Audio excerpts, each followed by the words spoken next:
pour vous, ne vient pas de la chauve-souris, mais d'un laboratoire chinois. Alors, on a entendu plusieurs choses, effectivement. C'est vrai qu'aujourd'hui, maintenant, qui peut nous certifier qu'aujourd'hui, que le coronavirus vient d'un animal? Qui, aujourd'hui, était capable de nous dire, aujourd'hui, qu'effectivement, ça vient de la chauve-souris? On a entendu la chauve-souris, on a entendu le pangolin, on a entendu le serpent, on a entendu, voilà, plusieurs... C'est ça. Alors, a priori, Florent, quoi qu'il arrive, on sait... Ça vient, c'est un virus qui vient d'un animal, hein, ça c'est sûr. C'est ce que vous nous disiez encore, Frédéric Adnet, il y a un instant. Qu'est-ce que vous répondrez à Florent? D'abord, si je voulais faire du bioterrorisme, je ne choisirais pas ce virus. Les coronavirus, c'est des virus animaux, et ça on les connaît. Et la famille est énorme. Il n'y a que quelques coronavirus qui sont transmissibles à l'homme. Il y en a 7 en tout. Il y en avait 6, maintenant il y en a un 7e. Il y en a 4 qui donnent simplement des rhumes. Il y en a un qui donne le SRAS, l'autre le MERS. Donc c'est 2 maladies qu'on connaît bien. Et effectivement le dernier qui donne le Covid-19.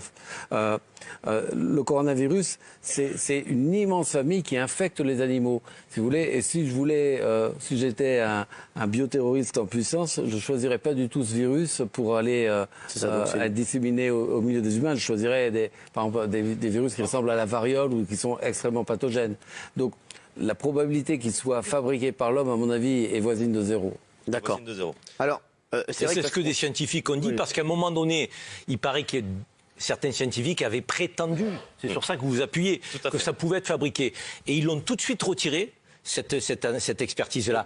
Parce que d'autres scientifiques ont dit non, c'est pas possible ce que vous racontez, parce que la grille de lecture que vous avez prise, qui est une grille de lecture scientifique, est fausse. Il faut jamais dire voisine de, complotiste, parce que dans le mot voisine, il début décembre, donc Florent. Le premier malade atteint du coronavirus, d'accord, qu'on a détecté, était très loin par rapport au marché, soi-disant que le coronavirus est sorti du marché de Wuhan, d'accord.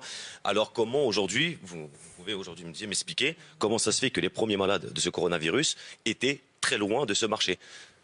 C'était probablement des sujets contacts. Hein. Moi, j'ai pas. D'abord, il faut vérifier vos sources. Savoir que attends, mais c'est pas question de source, mais bon, il faut savoir que les labos aujourd'hui sont. Et c'est le cas de le dire.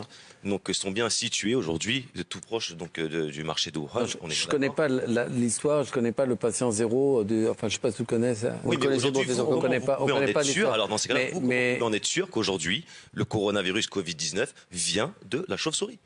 Comment de la chauve-souris, personne n'en est sûr. Du pangolin, personne n'en est sûr. Voilà. Mais que ça soit un virus animal, ça, par contre, on en est sûr, puisque tous les coronavirus sont des virus qui infectent les animaux et que l'hôte accidentel, donc c'est un accident qui est déjà survenu pour 6 coronavirus, infecte l'homme et est transmissible par l'homme.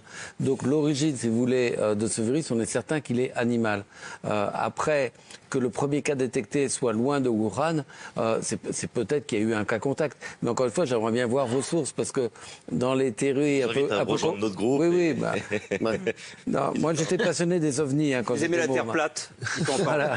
J'étais passionné des ovnis, et puis voilà, bon, j'avais plein de sources Florent, qui étaient un peu farfelues. Parce que c'était normal de lui donner la parole, parce qu'il faut évoquer toutes les questions ce soir. Tiens, le coronavirus a été créé pour nettoyer la Terre surpeuplée. La preuve que les personnes âgées ou les personnes faibles, malades qui en meurent, ces personnes sont un fardeau pour la société. Mais ça, ils le disent pas. C'est Luce qui nous dit ça. C'est le même problème que de la grippe. Hein. Pareil. Non, mais qu'est-ce que vous avez à répondre à ça, professeur Combe? Moi, je pense que c'est plutôt une question pour les économistes, en fait. Est-ce que la Terre est vraiment surpeuplée? Mais est-ce que la théorie des théories... Qu'est-ce que vous répondez?